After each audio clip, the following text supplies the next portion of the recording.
Hello, నేను మీ సంధ్య. ఎలా ఉన్నారు అందరూ? అందరూ బాగున్నారా? నేనైతే బాగానే ఉన్నాను. ఈ వ్లాగ్ వచ్చేసి లాస్ట్ వ్లాగ్కి కంటిన్యూయేషను. లాస్ట్ వ్లాగ్లో చెప్పాను కదా, ఒక పెద్ద ఇన్సిడెంట్ అయితే అయ్యింది అని అయితే. అది ఏంటి అంటే, మామయ్యకి యాక్సిడెంట్ అయితే అయ్యిందండి. అంటే మా వారి హస్బెండ్కి అనమాట. అందుకు మా వారు 1 వీక్ నుంచి హాస్పిటల్లోనే వాళ్ళ నాన్న దగ్గరే ఉన్నాడు. మేమేంటి అంటే, ముందు రోజు హాస్పిటల్ నుంచి ఇంటికి వస్తే ఈరోజు నేను పిల్లలు అయితే మేము కూడా ఇక్కడికైతే వచ్చేసాము. ఇప్పటి నుంచి ఊర్లో అంటే అత్తారింట్లో వ్లాగ్సే మీ దాకైతే వస్తాయి. అలాగే యాక్సిడెంట్ ఎలా జరిగింది, ఇప్పుడు ఎలా ఉన్నారు, పూర్తిగా ఏమైంది అనేది అయితే ఈ వ్లాగ్ కంటిన్యూ అవుతూ ఉంటుంది. పూర్తి దాకా చూసి నచ్చితే లైక్, షేర్, సబ్స్క్రైబ్ చేసుకోండి. ఇంకా నేనైతే ముందు రోజు అయితే వచ్చానండి, కానీ ఆ రోజు అస్సలు కుదరలేదు. చాలామంది వచ్చారనమాట. అంటే పలకరించడానికి అయితే వస్తారు కదా, చాలామంది వస్తూ ఉన్నారు, ఇంకా వెళ్తూ ఉన్నారు. ఆ రోజు అసలు షూట్ చేయడం కుదరలేదు. ఇంకా నెక్స్ట్ డే మార్నింగ్ 6 o'clock అయితే మెలకు వచ్చింది. లేవంగానే ముందు రోజు గ్రాసరీస్ తెచ్చి ఉన్నారు, అవన్నీ సర్దుతున్నాను అనమాట. ఈ హౌస్ అయితే ఊర్లో మా కోసం కట్టించిన ఇల్లే అండి. అందుకు మొత్తం అన్నీ నాకు ఎక్కడ ఏం పెట్టాలి ఏంటి మొత్తం నాకు తెలుసు అనమాట. మొత్తం అన్నీ నేను ఇది ప్రతిసారి మేముండే ఇల్లు అనమాట. మా ఇల్లు ఇంకా ఇక్కడైతే మాత్రం చెప్పాను కదా, ప్రతి ఒక్క గ్రాసరీ అయితే ఇక్కడ ఉంటుందండి. చాలా ఉంటాయి అన్నమాట గ్రాసరీస్ అయితే. ఇక్కడ చూపిస్తున్నానని కాదు, కానీ ప్రతిదీ పర్ఫెక్ట్గా మెయింటైన్ చేస్తారు. కానీ ఇవి ఎక్కడ ఆర్గనైజ్ చేయాలి అనేది అయితే మాత్రం మామయ్యకి అలాగే అత్తకి కొద్దిగా ఏజ్ అయింది కదా, వాళ్ళకి ఇంత ఓపిక ఉండదన్నమాట. అందుకు అలా సంచులలో పెట్టుకొని కూడా అప్పుడప్పుడు వాడుకుంటూ ఉంటారు. ఇక్కడ చూపిస్తున్నాను కదా, అది మా అమ్మ వాళ్ళు నా మ్యారేజ్కి ఇచ్చిన బీరువా. అందుకు వచ్చినప్పుడల్లా అలా చూస్తాను. ఇంకా తర్వాత అయితే మాత్రం ఇక్కడ ఇంకొకటి ఏంటి అని అంటే, ఊర్లో అసలు కబోర్డ్స్ ఉండవండి. మేమేంటి అంటే, డస్ట్ వస్తుంది కదా, కబోర్డ్స్ని మెయింటైన్ చేయాలంటే చాలా కష్టము. అందుకు నార్మల్గా ఇలా సెల్ఫ్లు అయితే మాత్రం బెటర్ అనేసి ఇలా సెల్ఫ్లు అయితే పెట్టించారు అప్పుడు. అందుకోసం అయితే ఇంకా ఇక్కడ బెడ్రూమ్లోనే ఒక సైడ్కి అయితే పెడుతున్నాను అనమాట. నిజం చెప్పాలి అంటే చాలా మైండ్ అయితే మాత్రం చాలా డిస్టర్బ్లో ఉండే ఆ రోజు. ఎందుకు అని అంటే, అసలు మైండ్ పని చేయట్లేదు అనమాట. అసలు ఏంటి ఇలా జరిగిపోయింది. అసలు ఒక పక్క ఏమో మామయ్య ఒక పక్క ఏడుస్తున్నారు, బాధపడుతున్నారు, చాలా నొప్పిస్తుంది అంటున్నారు. అసలు ఆ రోజు ఏం మైండ్ పని చేయలేదు. అందుకు సెల్ఫ్లలో సర్దితే నాకు నచ్చలేదు. అందుకు మళ్ళీ కబోర్డు క్లీన్ చేసి, అంటే అద్దం ర్యాక్ ఉంటుంది కదా, అది క్లీన్ చేసి అందులో సర్ఫ్స్ అయితే పెట్టేశాను. తర్వాత గ్రాసరీస్ అయితే మాత్రం నాకు రోజు వాడుకునేవి కొన్ని ఒక టబ్లో, అప్పుడప్పుడు వాడుకునేవి కొన్ని ఇంకొక టబ్లో అయితే పెట్టేసి బెడ్రూమ్లో నీట్గా కసువు అయితే దుమ్ము అయితే మొత్తం దులిపేశాను. ఇంకా ఆ రోజైతే మాత్రం మొత్తానికి ఇక్కడతో అయితే పని అయిపోయింది. ఇంట్లో అయితే మాత్రం ఆడపడుచులు, వాళ్ళ హస్బెండ్స్, ఇంకా మా వారు, పిల్లలు అందరూ ఉన్నామన్నమాట.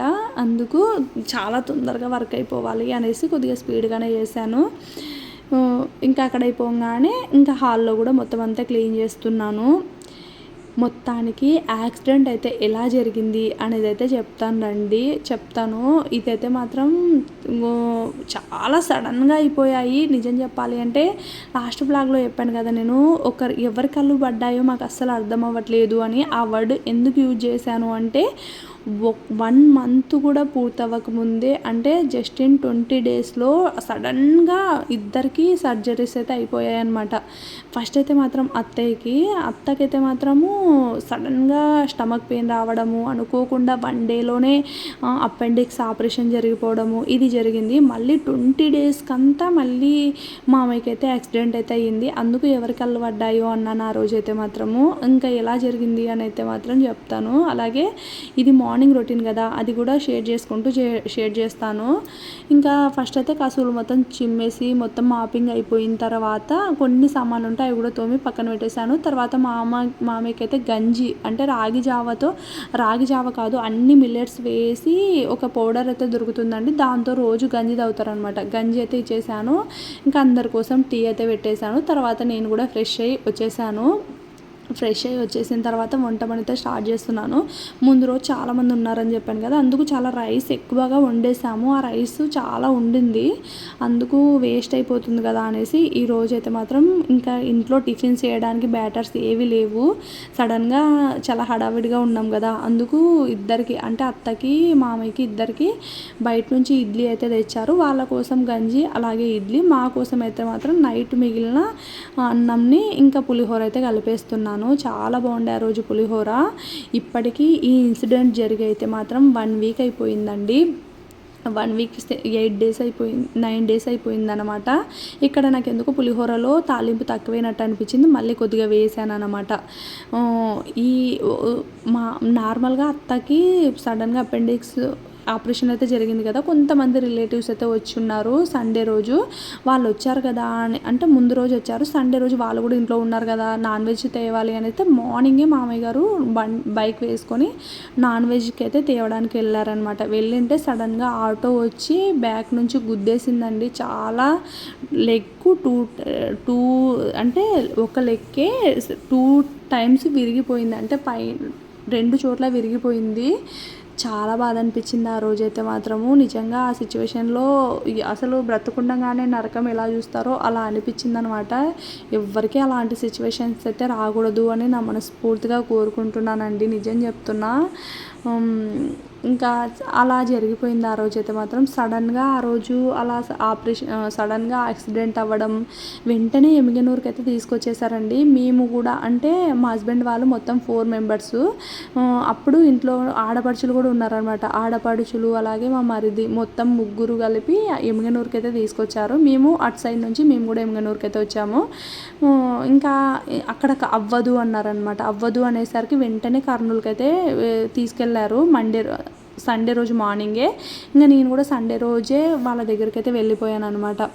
హాస్పిటల్కి వెళ్ళేసి మండే రోజు మార్నింగ్ నేనైతే తాండాకైతే వెళ్ళిపోయాను పిల్లలు తీసుకుని. ఎందుకు అంటే ఇంకా హాస్పిటల్లో ఎన్ని డేస్ పడుతుందో తెలియదు, నువ్వైతే వెళ్ళు అని అయితే మా హస్బెండ్ పంపించారనమాట. ఇదంతా 1 వీక్ బ్యాక్ జరిగిందండి. ఇప్పుడు ఈ వ్లాగ్ వచ్చేసి ఇప్పుడు ప్రజెంట్ది అనమాట. ఇంకా ఇంట్లో అందరూ ఉన్నారని చెప్పాను కదా. ఎగ్స్ కూడా చాలా ఉండిపోయాయి ఇంట్లో. అంటే ఊరు వెళ్ళక ముందే ఎగ్స్ కూడా చాలా ఉండిపోయాయి. అవన్నీ పాడైపోతాయి అని అయితే పులిహోరలోకి వెంటనే ఇప్పుడే మంచిగా ఉన్నప్పుడే చేయాలి కదా అనేసి అందరూ ఆమ్లెట్ అడిగారు. అందరి కోసం ఆమ్లెట్ కూడా వేసేసాను అక్కడ. ఆమ్లెట్స్ అన్నీ వేసేసిన తర్వాత ఇంకా ఇక్కడైతే మాత్రం యాపిల్ కట్ చేసి ఇస్తున్నాను అనమాట మామయ్యకి. ఇక్కడ చెప్పాను కదా, ఇక్కడ 2 అయితే ఇబ్బందులు ఉన్నాయండి. ఏంటి అంటే వాటర్ ప్రాబ్లం. ఇంకొకటి మాకు ఇంట్లో బోర్ ఉంది, బోర్ వాటర్ వస్తాయి కానీ అవి సాల్ట్ వాటర్ అనమాట. అవి ఏంటి అంటే మాపింగ్ చేసుకోవడానికి, మొత్తం సామాన్లు క్లీన్ చేసుకోవడానికి ఇవి వస్తాయి.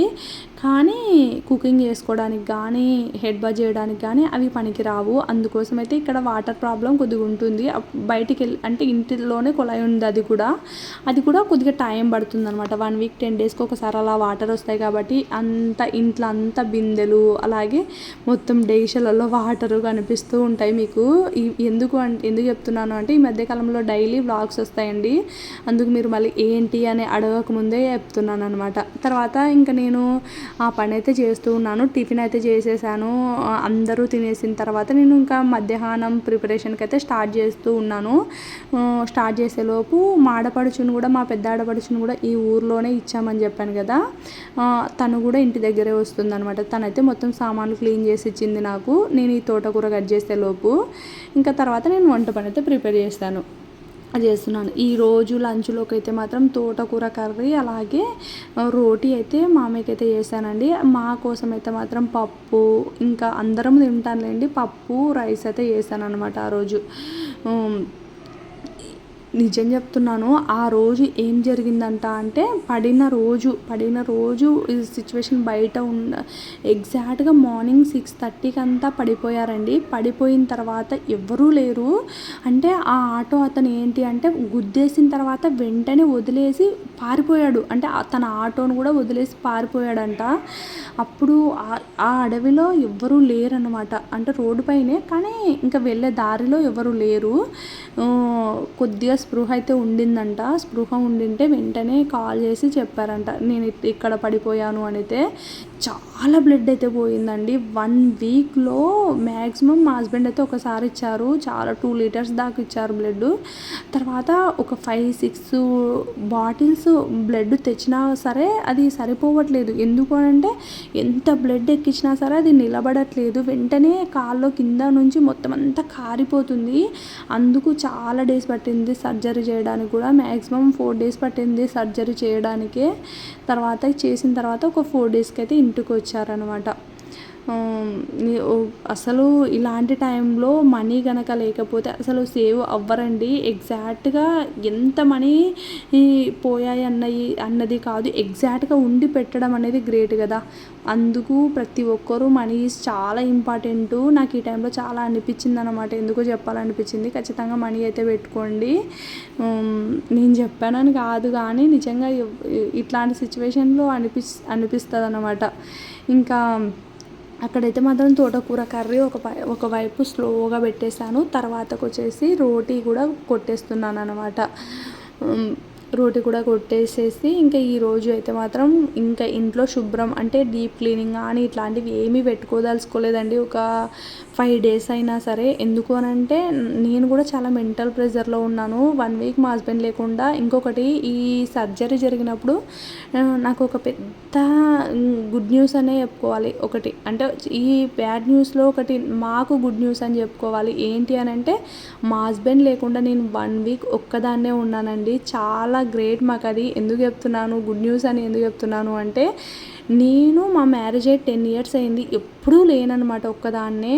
ఎప్పుడున్నా సరే మా హస్బెండ్ అయినా, లేదు అంటే మా హస్బెండ్ ఎక్కడికైనా అర్జెంటుగా వెళ్ళాలి అంటే మా అమ్మనైనా పిలిపించే వాళ్ళం అనమాట. మా అమ్మ అయినా వచ్చేది. అప్పుడు నాకు ఎప్పుడు మా అమ్మ లేకుండా ఎవ్వరూ లేకుండా ఉండడం లేదు. ఎందుకు అంటే నాకు చాలా భయం వేసేది.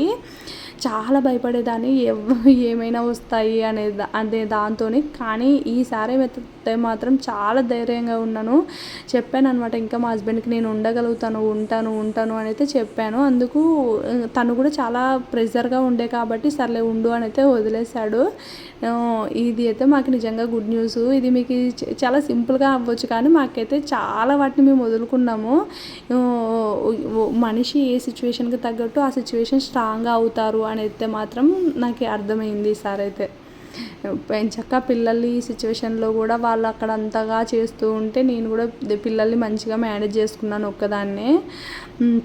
తర్వాత ఇంకా రోటీస్ అయితే కొట్టేసిన తర్వాత పప్పు అలాగే కర్రీ ఇంకా రోటీసు అన్నీ కంప్లీట్ అయిపోయేసరికి 11-11:30 అలా టైం అయితే అయ్యింది. తర్వాత ఇంకా టుమారో అంటే రేపటి కోసం ఇడ్లీ బ్యాటర్ అయితే నానబెట్టేస్తున్నాను ఇక్కడ.